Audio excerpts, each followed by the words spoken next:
हर हर महादेव। आप सभी को गुरु पूर्णिमा की हार्दिक शुभकामनाएं। और आज गुरु पूर्णिमा है और हम सभी जा रहे हैं पूरे परिवार के साथ सत्संग में, रामाश्रम सत्संग जो देवरिया में हो रहा है। तो हमारे पापा जी ने आदेश किया था कि आप आइए सत्संग में, तो हम सारे लोग जा रहे हैं सत्संग में। आइए गुरु महाराज के दर्शन कराते हैं और सत्संग का जो लाभ है आप सभी को दिलाने का प्रयास करते हैं। आप सभी पूरी वीडियो में बने रहिएगा और देखिएगा हमारे सत्संग की झलक कि कैसे पूजा पाठ शुरू होता है। तो अभी हम उस जगह पर आ चुके हैं जहाँ सत्संग होना था।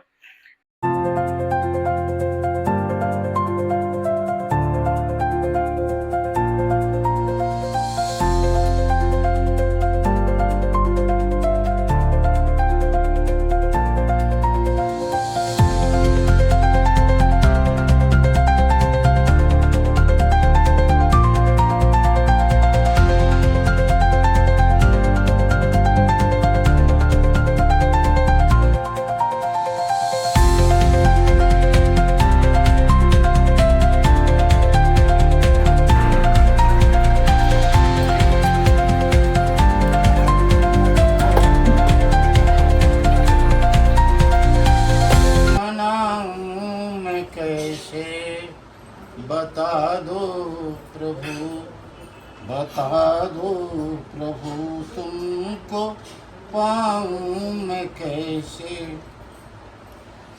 कठिन मोह माया, कठिन मोह माया में अतिशय भ्रमित हूँ। कठिन मोह माया में अतिशय भ्रमित हूँ। दया बिन प्रभु कम नहीं है। मैं कर्जा चुकाने के काबिल नहीं। जी भर के रो लूं सिवा दिल के टुकड़ों के, सिवा दिल के टुकड़ों के। ऐ दिल के मालिक,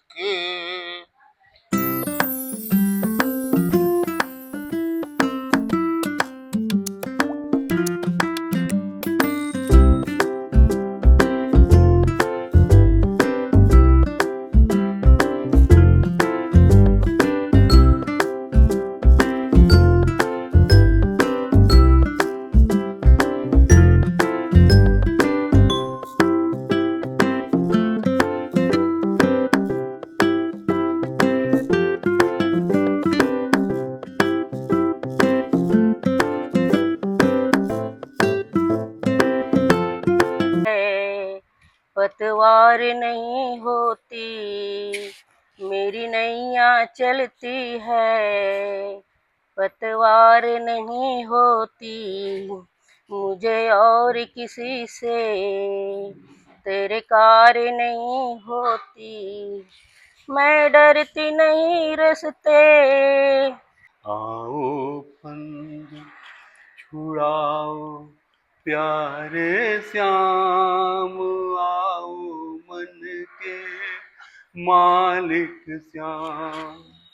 आओ श्याम, आओ श्याम, आओ मन, आओ मन के मालिक श्याम। आओ श्याम, आओ श्याम, आओ मन के मालिक श्याम। मूर्ति पूजा मूलम गुरुर्पदम, मंत्रमूलं गुरुर्वाक्यम्, मोक्षमूलं गुरुर्कृपा। गुरुकृपा लो मुझको शरण तेरी मैं आया हूँ।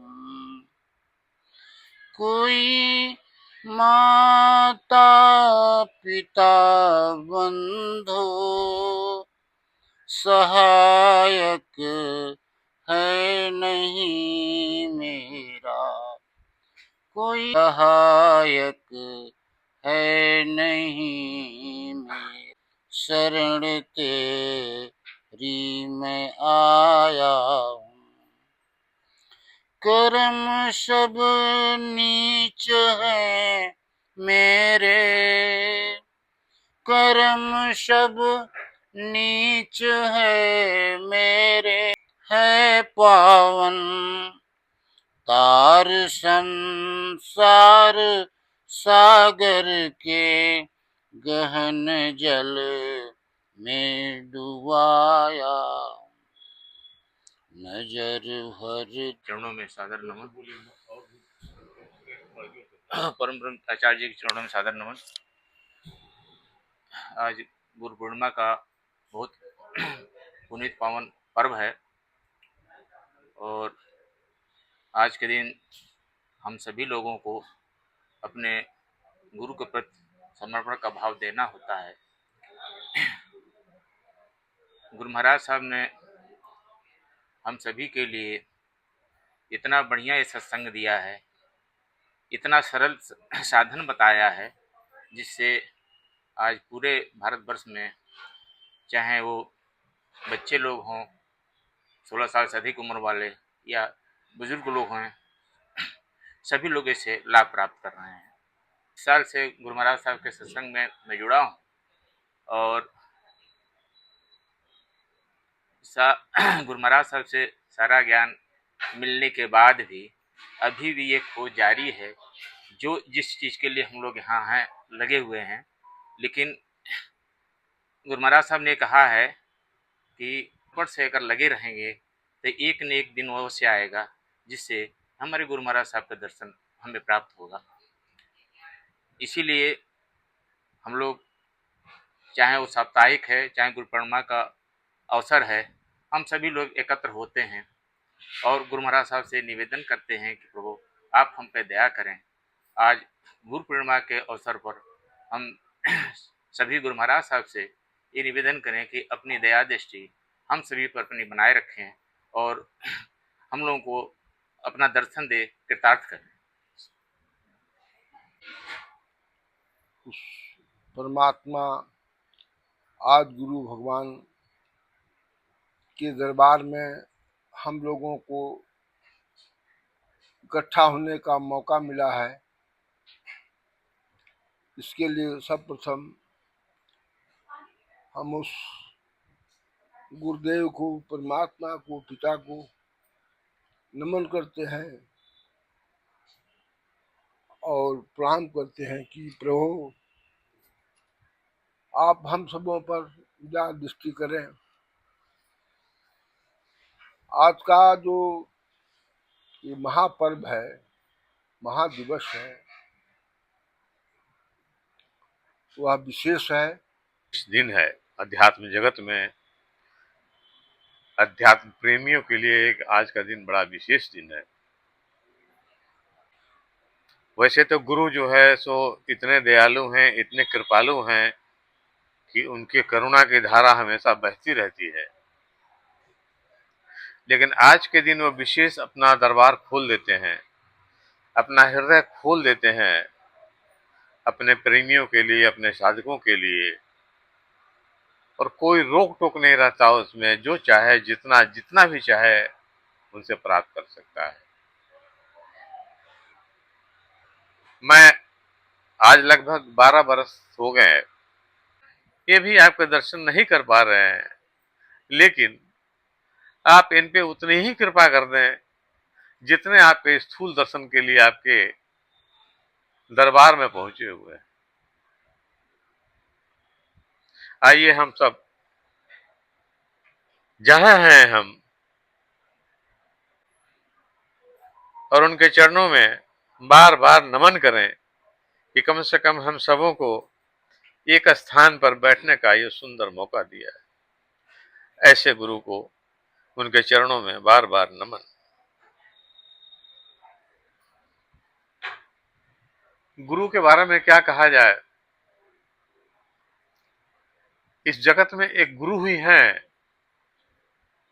जिनसे मांगने की आवश्यकता नहीं होती है। आप पात्र हैं, कुपात्र हैं, रामायण में भले ही कहा गया है कि मोहे कपट छल छिद्र न भावा, निर्मल मन जन सोई पावा, यह रामायण की बात है। लेकिन हमारे दरबार में, रामाश्रम सत्संग में, चाहे गुरु के दरबार में, वो गुरु नहीं देखता है कि आप निर्मल है कि नहीं है। एक बार दादा गुरु, हमारे जो आदि गुरु थे, उनके पास एक सज्जन आते रहते थे, महात्मा रामचंद्र जी महाराज, जो हमारे गुरु महाराज के गुरु थे। उनके पास एक सज्जन आते थे, देखते थे, उनके पड़ोस में ही रहते थे कि यहाँ सत्संग होता रहता है, तरह तरह के लोग आते हैं, वो इलाके के सब लोगों को पहचानते थे। तो एक बार वो आए दादा गुरु के पास, कहे कि आपका सत्संग तो बड़ा बढ़िया है, लेकिन मैं ये देखता हूं कि यहाँ पे बहुत सारे चोर लुटेरे भी बैठते हैं, यहाँ पे ऐसे ऐसे लोग बैठते हैं जो कि समाज में असामाजिक कार्य करते हैं। दादा गुरु का एक ही उत्तर था कि मैं ऐसे ही लोगों के लिए इस संसार में आया हूं। जो अच्छे लोग हैं, जो सुधरे लोग हैं, वो कहाँ आएंगे? वो नहीं आएंगे यहाँ पे। हमारे पास वही लोग आएंगे जैसे हैं, और हमारा काम यही है कि इनको प्रेम देना, क्योंकि जो चीज अनुशासन से, प्रशासन से, प्रताड़ना से नहीं सुधर सकती है, वो प्रेम से सुधर जाती है। तो ऐसे हमारा गुरु का दरबार है। गुरु की महत्ता के बारे में आप सब पुराने भाई बहन हैं, क्या कहें आपको, आप सभी जानते हैं। लेकिन कितने दयालु होते हैं, मैं एक दो छोटा छोटा संस्मरण कहता हूं, जो कि आप सबों ने पहले ही सुन रखा होगा। काकभूषुंड जी एक बहुत महान संत हुए।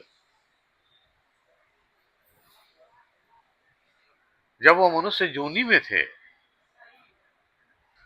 तो वो ईश्वर की लगन थी उनके अंदर में, ईश्वर प्राप्त करने की उनके अंदर भावना थी।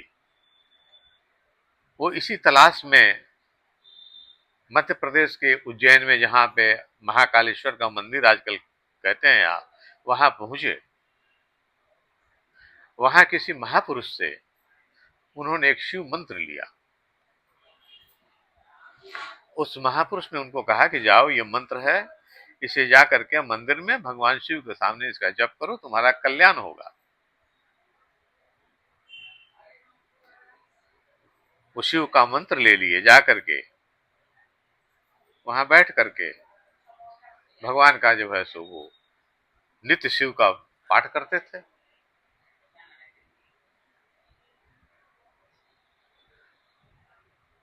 ये भक्ति भावना भी जो है, इसमें भी अहंकार का बहुत ज्यादा मतलब जो है, ये स्वाभाविक आदमी इससे बचता नहीं है।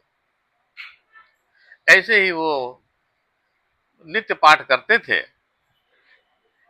एक दिन पाठ कर रहे थे, उसी समय उनके गुरु आ गए। वो देखे कि गुरु आ गए हैं, लेकिन उनके मन में ये हुआ कि मैं तो शिव की आराधना कर रहा हूं। वो आदि गुरु हैं, जगत के स्वामी हैं, सबका कल्याण करने वाले परमात्मा है, मैं उनका ध्यान कर रहा हूं। और ये तो गुरु हमारे तो साधारण कह रहा है। तो फिर पूछा गया कि इसका उपचार क्या है। उन्होंने बताया कि यहां से कुछ दूर एक शिव मंदिर में बिशोवा जी नाम के एक संत रहते हैं। अगर नामदेव उनको अपना गुरु बनाए तो जब वो दूर के शिव मंदिर में गए, बिशोआ जी को खोजते खोजते कि अपना गुरु बनाए, वहां जाकर के देखते हैं कि बिशोआ जी एक शिवलिंग के ऊपर लेटे हुए हैं और उनका पैर जो है दूसरे शिवलिंग पर पड़ा हुआ है। और वो बिशोआ जी भी जो थे, वो नामदेव के भक्त थे, वो भी नामदेव जी को प्रणाम करते थे। लेकिन जब उस दिन नामदेव जी उनके पास गए तो देखे कि अरे ये कैसा बिशोआ, ये तो शिवलिंग के ऊपर पैर रखे हुए, क्या मुझे ज्ञान देगा, ये कैसे मेरा गुरु बनेगा। और उन्होंने कहा कि तुझे समझ में नहीं आ रही है, तू भगवान शिव के लिंग के ऊपर जो है सो अपना पैर रखे हुए, तो क्या किसी का गुरु हो सकता है। इस तरह से तिरस्कार भरे शब्द उन्होंने कहा। विश्ववा जी ने कहा कि ठीक है, तुम मेरे पैर को उठाकर ऐसी जगह पे रख दो जहां पे शिवलिंग नहीं हो। अब नामदेव जी उस पैर को उठा करके शिवलिंग पे रखने लगे। ऐसा करते करते थक गए। देखिए कि जहां भी उनका पैर रखते थे खाली जगह पे वहीं शिवलिंग निकल जाता। समझ गए। ये भाव होना चाहिए कि मैं अपना अहंकार चढ़, ऐसे नहीं कि बस इसी घुटना छू दिए हो गया, नहीं। दोनों हाथ से नतमस्तक होकर के इस भाव से कि ये गुरु, मैं अपना अहंकार आपके चरणों में डालता हूं। ये स्थूल से मिलन हुआ। सूक्ष्म का क्या मिलना होता है? मन से मन का मिलाओ। आप ये समझें, गुरु के इशारों को समझें, हमारा गुरु क्या चाहता है, उसका क्या स्वभाव है, क्या पसंद है। बिना गुरु के कहे अगर उसके मन की इच्छा समझ में आ जाए तब समझे कि हम गुरु से मिल गए। अपने ही सत्संग में ऐसा सुना गया था कि वंश बाबू थे, गुरु महाराज के प्रथम के 2 शिष्य वंश बाबू और सत्येंद्र बाबू थे बिहार के। जब गुरु महाराज को प्यास लगती थी तो वंश बाबू पानी लेके पहुंच जाते थे, मांगने की जरूरत ही नहीं पड़ती।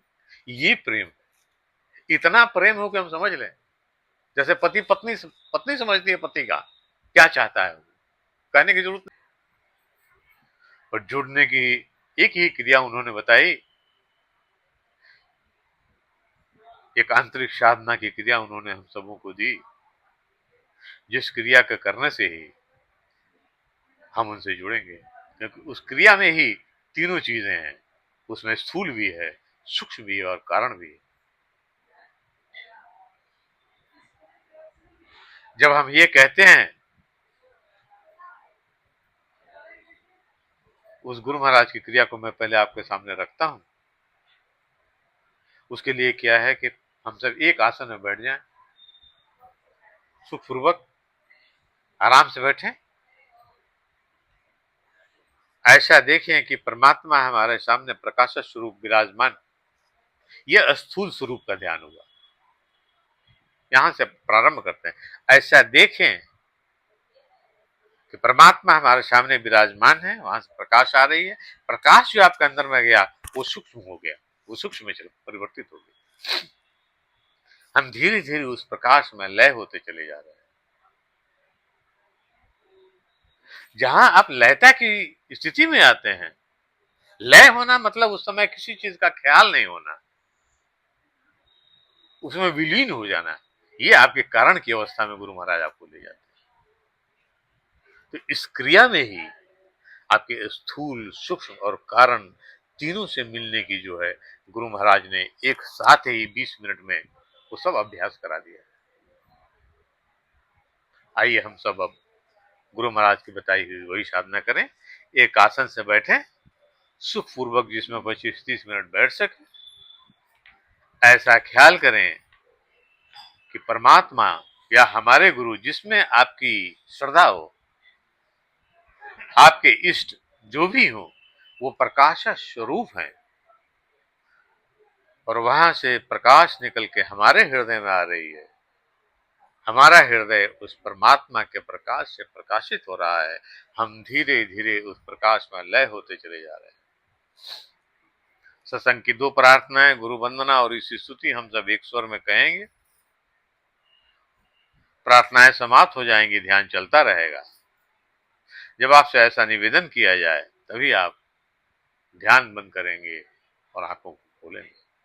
इस बीच में और कोई भी क्रिया, कोई भी मंत्र जाप इत्यादि अगर आप करते हो तो कुछ न करें, जैसा आपसे निवेदन किया गया है वैसे ही आप करें। प्रार्थना करें।